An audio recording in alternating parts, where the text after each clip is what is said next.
সাকিব ভাইয়ের মুখ থেকে কিন্তু শুনছিলেন যে আমাদের অবস্থাটা কি। আসলে আসলে আমরা আসলে খুব কষ্ট করে কিন্তু এই ট্রিপটা করতেছি।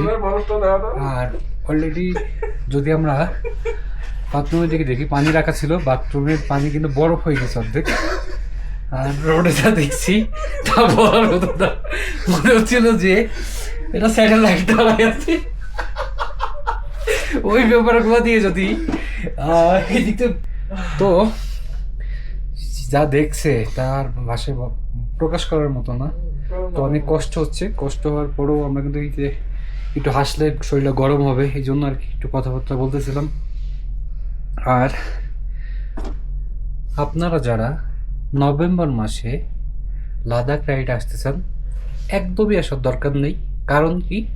কারণ হচ্ছে এখানকার টেম্পারেচার কোনো সময় 3, কোনো সময় 10, কোনো সময় 15, মানে এত বাজে একটা অবস্থা যা ভাষায় কল্পনা করার মতো না। এটা কিন্তু মাইনাস, আমি কিন্তু প্লাস বলে দিই, -3, 10, 15, মানে বিভিন্ন জায়গাভেদে কিন্তু বিভিন্ন রকম টেম্পারেচারটা আসতেছে। আর এই মাইনাসে রাইড করা যে কী পরিমাণ কষ্ট, সেটা মানে আমাদের দেখলেই বুঝতে পারছেন যে আমরা আসলে তাড়াহুড়ো করে রুমে ঢুকে গেছি। কারণ বাইরে সার্ভাইভ করা আমাদের জন্য সম্ভব না। মনে হচ্ছে আমরা এবারে জয় করার জন্য যাচ্ছি, এরকম আর কি ব্যাপার স্যাপার। অলরেডি কিছু শ্বাসকষ্ট হচ্ছে। তো এই পর্যন্তই এখন থাক। আর কালকে আমরা ইনশাল্লাহ চলে যাব লেতে।